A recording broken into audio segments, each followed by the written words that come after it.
Dear students, disconnection approach में हमने last video में two group carbon carbon disconnection में डील्स-एल्डर रिएक्शन की स्टडी करी थी और डील्स-एल्डर प्रोडक्ट जो बनता है एज ए टारगेट मॉलिक्यूल उसको लेते हुए उसमें डिस्कनेक्शन किस तरह से किया जाए उसको शो किया था। आज हम two group carbon carbon disconnection का सेकंड पार्ट ले रहे हैं। इस पार्ट में हम सबसे पहले 1,3 डाई फंक्शनलाइज्ड कंपाउंड्स के एग्जाम्पल लेंगे और इनमें किस तरह से डिस्कनेक्शन शो किया जाए उसको हम यहाँ रिप्रेजेंट करेंगे। तो जो 1,3 डाई फंक्शनलाइज्ड कंपाउंड्स हैं वो ये दो तरह के होते हैं। फर्स्ट वन हाइड्रोक्सी कीटोन्स और दूसरा है 1,3 और बीटा डाई कीटोन्स। ये हाइड्रोक्सी कीटोन जिसमें एक कार्बोनाइल ग्रुप है और एक OH ग्रुप है। कार्बोनाइल कार्बन को हम नंबर 1 दें, फिर आगे सेकंड और ये थर्ड, तो एक फर्स्ट नंबर पे फंक्शनल ग्रुप और एक थर्ड पे, तो इसलिए हम इसको कहते हैं 1,3 डाई फंक्शनलाइज्ड कंपाउंड्स। इसी तरह से ये दो कार्बोनाइल ग्रुप जो हैं उनमें भी एक दूसरे में 1,3 रिलेशनशिप है, इसलिए ये भी 1,3 डाई फंक्शनलाइज्ड कंपाउंड्स के एग्जाम्पल हैं। इस तरह के कंपाउंड्स में अगर हमें डिस्कनेक्शन करना है तो इसके लिए ध्यान रखिए, both type of compounds can be disconnected at one of the carbon carbon bonds between the functional groups to form the enolate and an aldehyde और acid derivative such as an esters. तो इस तरह के जो compounds हैं उसमें disconnection जो करना है उसमें दो फंक्शनल ग्रुप के बीच में एक कार्बन कार्बन बॉन्ड को ब्रेक कर देना है और उसको ब्रेक हम इस तरह से करेंगे कि उससे हमें जो सिंथोन मिलेगा वो एक तो होगा इनोलेट और दूसरा जो होगा वो या तो एल्डिहाइड होगा। एल्डिहाइड किस केस में होगा? अगर स्टार्टिंग मटेरियल या जो टारगेट मॉलिक्यूल है वो हाइड्रोक्सी कीटोन है, तब तो एक इनोलेट और एक एल्डिहाइड। और यदि 1,3 और beta diketone target molecule है तो जो सिंथोन होगा वो एक तो इनोलेट और ये दूसरे टर्म्स में हम इसको ये कार्बेनायन भी कहलाता है। तो या तो ये एक तो ये सिंथोन होगा और दूसरा सिंथोन होगा एस्टर, जिसको यहाँ पर लिखा है RCO और इसकी जगह एक ग्रुप लगा दिया X। तो जब हाइड्रोक्सी कीटोन को हमने डिस्कनेक्ट किया तो एरो के ऊपर लिख देंगे 1,3 डाई O और ये जिस कार्बन पे OH ग्रुप लग रहा है उसके और अगले वाले कार्बन के बीच में से हमने बॉन्ड को ब्रेक कर दिया। इसलिए किया, ध्यान रखिए, जिससे कि एक तो हमें यहाँ पर नेचुरल पोलैरिटी वाला ये कार्बेनायन कह लीजिए R-CO CH2 पे नेगेटिव चार्ज, या ये इसका इनोलेट, इस तरह का एक सिंथोन हमें मिल जाए तो ये इस कार्बन की नेचुरल पोलैरिटी है, नेगेटिव चार्ज आएगा, और इस कार्बन की नेचुरल पोलैरिटी जो है इस पर पॉजिटिव चार्ज आता है। तो ये जो दूसरा पार्ट सेपरेट हुआ एज ए सिंथोन उसको हम यूँ लिख सकते हैं R2 कार्बन पॉजिटिव चार्ज जिस पे OH ग्रुप लग रहा है। ये जो है ये इसका जो सिंथेटिक इक्विवेलेंट होगा या सिंथेटिक जो रिएजेंट होगा वो एक एल्डिहाइड होगा R2CHO। तो इस तरह से ये दो फ्रेगमेंट्स हो गए इस हाइड्रोक्सी कीटोन के। अगर target molecule beta diketone है तो एक कार्बन कार्बन बॉन्ड को ब्रेक किया, ब्रेक करने से एक पार्ट जो है वो तो वही कार्बेनायन कह लीजिए या इनोलेट बनता है और दूसरा पार्ट जो मिलता है R2CO का कार्बन हो जाएगा पॉजिटिव। अब इस CO का कार्बन जो है पॉजिटिव है, इसका मतलब इससे कोई एक इलेक्ट्रॉन विड्रॉइंग ग्रुप लग रहा है तो उसकी जगह हमने लिख दिया X, जो हमने यहाँ पर ऊपर लिखा है जो क्या हो सकता है, एक एस्टर हो सकता है। तो इस डाइकीटोन के दो फ्रेगमेंट्स हुए, एक इनोलेट या कार्बेनायन और दूसरा हो गया एस्टर, और हाइड्रोक्सी कीटोन के दो फ्रेगमेंट्स हुए, एक तो वही इनोलेट या कार्बेनायन और दूसरा हो गया एल्डिहाइड। अब हम सबसे पहले इसमें एक एग्जांपल लेते हैं 1,3 डाई कार्बोनाइल कंपाउंड्स का, जिसके लिए हम टारगेट मॉलिक्यूल को डिस्कनेक्ट करते हुए बताएंगे। Disconnection of such compounds gives enolate anion and an ester. Suppose target molecule is given C6H5CO CH2 CO CH3, जिसमें ये दोनों CO के बीच में 1,3 रिलेशनशिप है, 2 CO ग्रुप हैं। हमने इनके बीच में से एक बॉन्ड को ब्रेक कर दिया इस तरह से जिससे कि एक का तो हमें मिल जाए इनोलेट या कार्बन आयन, और दूसरा जो है जिस पे हम लगा सकें एक, उसको हम बना सकें एस्टर।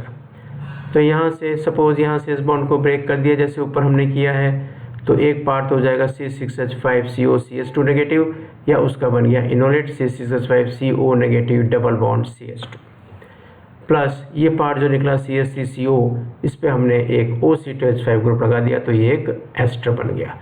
इस तरह से ये दो जो है वो इसके सिंथॉन्स और सिंथेटिक रिएजेंट्स हम कह सकते हैं। इसकी सिंथेसिस हम शो करें तो सिंथेसिस में एक तो हो जाएगा C6H5CO CH3। जब इस पर एक इथॉक्साइड आयन का अटैक होता है तो ये जो अल्फा कार्बन है CO के पास वाला कार्बन, इससे अटैच्ड एक हाइड्रोजन एटम को ये एज ए प्रोटॉन एब्स्ट्रैक्ट कर लेता है। तो इस कार्बन पर नेगेटिव चार्ज आता है, एक कार्बन आयन बनता है जिसके साथ में यहाँ पर जो है कार्बन ऑक्सीजन डबल बॉन्ड है, तो पाई इलेक्ट्रॉन्स ऑक्सीजन अपनी तरफ अट्रैक्ट कर ले तो ये कार्बन जो कार्बन आयन है वो इस कार्बन के साथ पाई बॉन्ड का फॉर्मेशन कर लेगा तो एक इनोलेट बनता है। तो ये इनोलेट जो है बना, अब इसकी वापस रिएक्शन होती है CH3COOC2H5 एक एस्टर के साथ में। तो अब जब एस्टर के साथ में रिएक्शन होगी तो ये जो कार्बन है CH2 जो ये वापस नेगेटिव होगा, क्योंकि ये ऑक्सीजन अपने इलेक्ट्रॉन्स को वापस यूज़ में लेगा इस नेबरिंग कार्बन के साथ पाई बॉन्ड फॉर्मेशन में, तभी उसी समय ये पाई इलेक्ट्रॉन शिफ्ट हो जाएंगे इस कार्बन पे। ये कार्बन इलेक्ट्रॉन रिच हो गया तो इसका अटैक होगा इस कार्बोनाइल कार्बन पर जो कि एक इलेक्ट्रॉन डेफिशिएंट है। तो यहाँ से इसके साथ बॉन्ड बनेगा तथा उसी समय यहाँ से इथॉक्साइड आयन जो है वो सेपरेट हो जाएगा या रिमूव हो गया यहाँ से। तो प्रोडक्ट बना C6H5CO CH2 CO CH3। अब क्योंकि मीडियम में इथॉक्साइड आयन प्रेजेंट है और ये जो CH2 ग्रुप है ये दो इलेक्ट्रॉन विड्रॉइंग ग्रुप के बीच में सिचुएटेड है, तो ये CH2 का हाइड्रोजन जो है लेबाइल होता है और इथॉक्साइड आयन यहाँ से इसको एज ए प्रोटॉन एब्स्ट्रैक्ट कर लेता है। तो वापस इस CH2 वाले इस कार्बन पर नेगेटिव चार्ज आएगा, एक स्टेबल स्ट्रक्चर बन गया क्योंकि दोनों तरफ जो है वो कार्बन डबल बॉन्ड ऑक्सीजन है। सपोज यहाँ से पाई इलेक्ट्रॉन शिफ्ट हुए ऑक्सीजन की तरफ तो ये नेगेटिव कार्बन इस कार्बन के बीच में पाई बॉन्ड बन जाएगा, तो वापस एक इनोलेट का फॉर्मेशन होता है। तो अगर रिएक्शन मिक्सचर में इथॉक्साइड आयन है तो हमें कंप्लीट मॉलिक्यूल न बन के इस तरह से एक इनोलेट बनता है। अब अगर हम इसमें एसिड मिलाएं, एक्वस एसिड हम इसमें मिला दें तो प्रोटॉन को ये स्ट्रक्चर एक्सेप्ट कर लेगा और हमें टारगेट मॉलिक्यूल मिलेगा C6H5CO CH2 CO CH3। तो इस तरह से हम इसका सिंथेसिस शो कर सकते हैं। Ethyl acetoacetate is made in this way. The starting material is 2 molecules of same ester. Such reaction is known as Claisen condensation. तो क्लेजन कंडेंसेशन में एस्टर के 2 मॉलिक्यूल्स आपस में रिएक्ट करके एथिल एसीटोएसीटेट या एसीटोएसिटिक एस्टर बनाते हैं। अब उसी एसीटोएसिटिक एस्टर को हम एज ए टारगेट मॉलिक्यूल ले लें तो उसमें डिस्कनेक्शन हमें शो करना है। तो ये हमारे पास एथिल एसीटोएसीटेट है CH3CO CH2 COOC2H5। यहाँ पे वही एक कार्बोनाइल कार्बन और एक पास के कार्बन के बीच के बॉन्ड को ब्रेक कर दिया। इस तरह से ब्रेक किया कि एक पार्ट जो है वो तो सेपरेट हो गया, जैसे यहाँ से तो हमने इसको बना दिया CH3CO C2H5 सिंथेटिक इक्विवेलेंट, और दूसरा हो गया ये CH3CO और इस पे हमने एक ग्रुप लगा दिया एस्टर, तो हो गया CH3CO C2H5। ये जो CH3CO C2H5 है ये इसका इनोलेट हमने यहाँ पर शो किया है। तो इस तरह से ये 2 इसके फ्रेगमेंट्स हो गए। तो ये भी एक एथिल एसीटेट है और ये भी एक्चुअली क्या है, एक एथिल एसीटेट है CH3COO C2H5। तो 2 एथिल एसीटेट के मॉलिक्यूल्स जब इथॉक्साइड आयन की प्रेजेंस में रिएक्ट करेंगे तो वो इस एथिल एसीटोएसीटेट का फॉर्मेशन करेंगे, तो हमें ये टारगेट मॉलिक्यूल मिलेगा। अब इसके बाद जो नेक्स्ट, ये तो एग्जाम्पल 10 से हो गए जिसमें टारगेट मॉलिक्यूल के पास में 1,3 पोजीशन पे 2 कार्बोनाइल ग्रुप हैं। अब हम एक सेकंड एग्जाम्पल ले लें बीटा हाइड्रोक्सी कार्बोनाइल कंपाउंड का। ये जो कंपाउंड जिस रिएक्शन से बनते हैं उस रिएक्शन को हम कहते हैं एल्डोल रिएक्शन। तो in these compounds disconnect the carbon carbon bond next to the hydroxyl carbon. अगर अपने को टारगेट मॉलिक्यूल में इस तरह का स्ट्रक्चर दिख रहा है जिसमें एक कार्बोनाइल ग्रुप है और उसके बाद में यानी नंबर 1 हो गया, नंबर 2, नंबर 3 पर एक OH ग्रुप लग रहा है, यानी हाइड्रोक्सी कार्बोनाइल कंपाउंड है। तो इस कंपाउंड को जब डिस्कनेक्शन शो करना हो तो हम कहाँ से इसको डिस्कनेक्ट करेंगे? जिस कार्बन पर OH ग्रुप लग रहा है वह कार्बन और उसके नेक्स्ट जो कार्बन है उसके बीच के बॉन्ड को ब्रेक कर दें। तो ब्रेक करने से अब होगा ये कि ये कार्बन सेपरेट हो गया जिससे ऑक्सीजन एटम अटैच्ड है, तो ये तो कार्बन जो है एज ए पॉजिटिव चार्ज निकलेगा और ये जो दूसरा कार्बन है ये carbon as a negatively charge separate होगा। तो एक सिंथोन बना CH3CH2CO, ये इस कार्बन पे नेगेटिव और इससे ये CH3 अटैच्ड है, और दूसरा सेपरेट हुआ CH3CH2C और इसको हम कर दें डबल बॉन्ड O, फिर इससे अटैच CH2CH3, CH3CH2CO CH2CH3।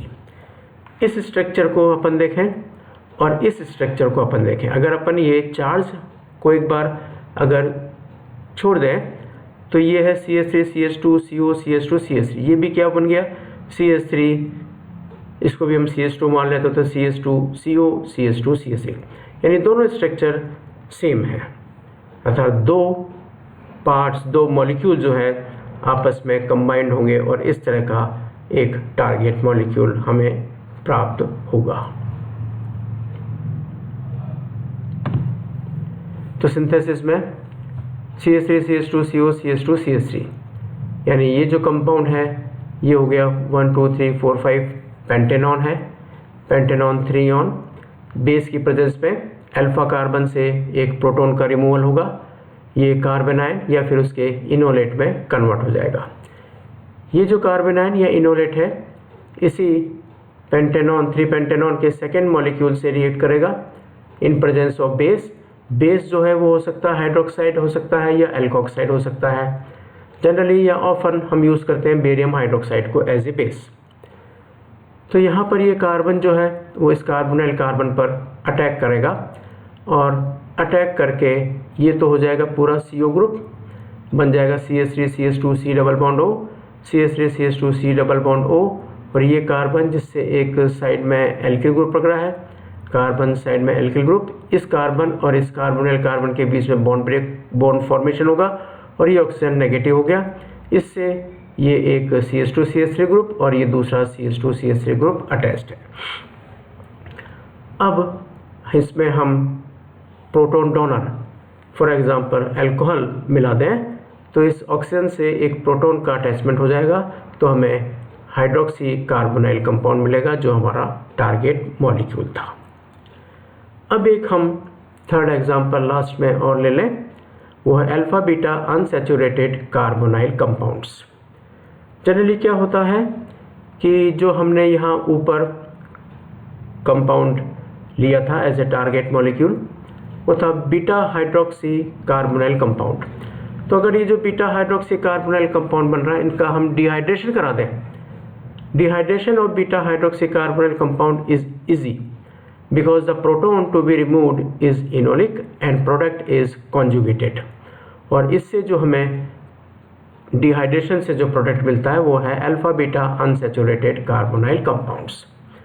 तो सपोज ये हमारा था 1,3 रिलेशनशिप है, कार्बोनाइल भी है और हाइड्रोक्सी भी है।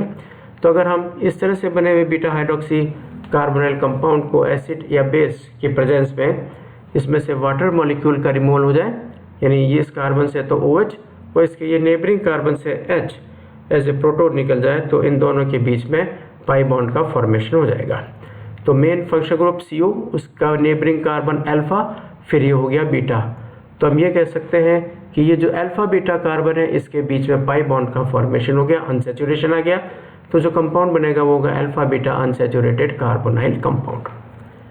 अब इसका हम ये एक टारगेट मॉलिक्यूल ले लेते हैं।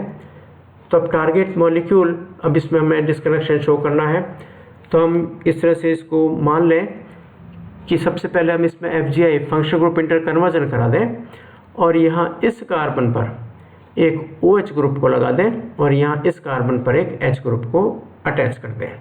तो हमने फंक्शनल ग्रुप जो है वो यहाँ पर लगा दिया, तो यह गया OH और यहाँ लगा दिया H। तो ये कन्वर्ट हो गया हमारा इस हाइड्रोक्सी कार्बोनाइल कंपाउंड में 1,3 रिलेशनशिप वाले में। जैसे ये रिलेशनशिप बनी, हम क्या करेंगे, इस जिस कार्बन पे OH ग्रुप लग रहा है वो कार्बन और उसके नेक्स्ट कार्बन के बीच के बॉन्ड को ब्रेक कर देंगे। तो ब्रेक करने से हम ये कहेंगे, एक तो बन गया CH3CO CH2, यानी ये बन गया एसीटोन CH3CO CH3, दूसरा बना CH3CO और ये भी हो गया CH3। तो 2 पार्ट्स या 2 मॉलिक्यूल बन गए एसीटोन के। तो इसका मतलब एसीटोन के 2 मॉलिक्यूल्स के बीच में in presence of acid reaction होगी, तो पहले तो बनेगा बीटा हाइड्रोक्सी कार्बोनाइल कंपाउंड, और फिर उसी रिएक्शन कंडीशंस में कई बार क्या होता है, ये एसिड की प्रेजेंस में डिहाइड्रेशन हो जाता है और जनरली हमें जो प्रोडक्ट मिलता है वो है alpha beta unsaturated carbonyl compound. तो इसका मतलब यहाँ ये एक बात ध्यान रखिए, a point to remember, therefore disconnect the enone. तो अगर अपने को ये इनोन टाइप का structure as a target molecule दे रखा है, तो इसका डिस्कनेक्शन हम करेंगे, तो डिस्कनेक्शन से हमें 2 कार्बोनाइल कंपाउंड्स मिलेंगे, सेम कार्बोनाइल कंपाउंड्स हमें यहाँ मिलेंगे। जैसे अगर ये स्ट्रक्चर है तो इसके डिस्कनेक्शन से हमें 2 मॉलिक्यूल एसीटोन के मिलेंगे। तो पॉइंट टू रिमेंबर, अगर हमारे पास इनोन्स है, alpha beta unsaturated carbonyl compounds हैं, तो उसके डिस्कनेक्शन से 2 कार्बोनाइल कंपोनेंट मिलते हैं। Thank you.